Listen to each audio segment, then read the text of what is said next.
As the movie Kesari 2 release draws closer, actor Akshay Kumar is ensuring that viewers remain hooked to the character that he is all set to play. See Sankaran Nair, the lawyer who took on the British Empire on the Jallianwala Bagh massacre. It's a new movie on the nationalist icon. See Sankaran Nair, somebody who was a lawyer who took on the British Empire on the Jallianwala Bagh massacre. Akshay Kumar plays Sankaran Nair here, the man who gave British a very powerful headache on the atrocities that were committed on Indians in the Jallianwala Bagh massacre.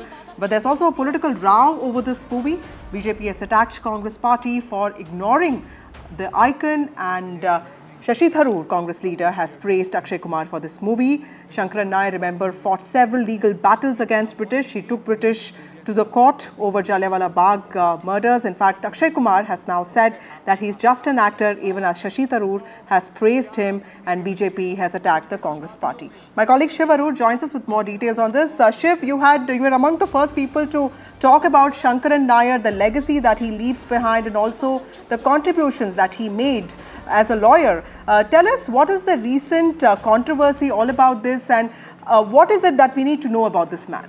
Well, the controversy, Vasudha, around C. Sankaran Nair, a person who, I certainly, and I hazard to say most people have heard about for the first time, is around the fact that this person, who few people know, is actually a former president of the Congress party in, way back in 1897, is someone who went up against the British Raj and, fought a famous case against them over Jallianwala Bagh. It was actually a defamation case. But the Congress has kind of relegated him to being a footnote in history, not really given him his due, not really reminded the country about his heroism against the British Raj. And the Congress's enemies and rivals like the BJP say this was because there were other complicated cases that he took on, which have a bearing on the whole Hindu-Muslim issue, the Mopla riots in Kerala, etc. But right now, this story is, of course, very much front and center because Akshay Kumar has a movie called Kesari Chapter 2 coming out, in which he plays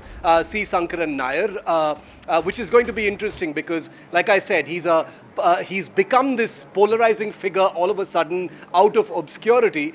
But Shashi Tharoor appears to have sort of waded into what seems to be a domestic politics minefield, because Tharoor certainly hasn't referred to Nair for the first time. He did so back in 2018. He's praised him before. He's even been, candid enough to say that this former president of the Congress party, the first Malayali to hold that post, has been ignored in history, which is a vicarious way of saying the Congress has forgotten some of its real heroes. But to do it now, when the BJP has been raising the specter of Nair as as an example of selective prestige, the Congress's devious politics, the way it has interpreted history for generations, I think what Shashi Tharoor has done is politically risky, but it's very much in keeping, and you know this, Vasudha, because you report it on a daily basis. It seems to be another case of Shashi Tharoor sort of walking that slightly shaky line as far as his party and politics is concerned. Absolutely, Shiv. Also, Kerala elections are coming up next year, and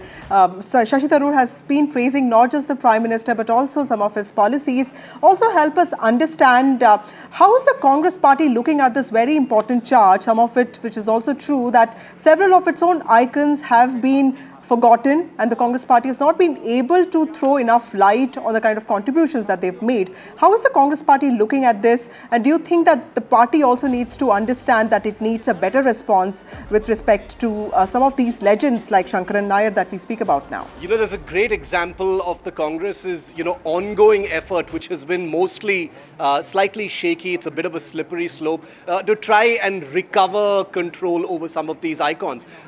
You had a great image from the AICC session in Gujarat this week, where you had Rahul Gandhi garlanding the statue of Sardar Patel and several other leaders doing the same thing. And that became a bit of a meme because, it was representative of how the Congress party has not given someone like Sardar Vallabhbhai Patel his due, and therefore Patel is now, despite being a congressman his entire life, now attributed to be part of the larger Sangh Parivar, which he wasn't. So the Congress's war to own the legacy of many of the people who are very much part of its own, pantheon, including C. Sankaran Nair and very many others, is going to be an ongoing battle for the Congress party. Certainly in the last decade, it hasn't been very successful, obviously in part because the BJP has very tactically, very strategically sort of taken over ownership of many of these figures. Right. Thank you, Shivarur, for joining us with those details. Kesari Chapter 2, all set for release, and it will bring out the story of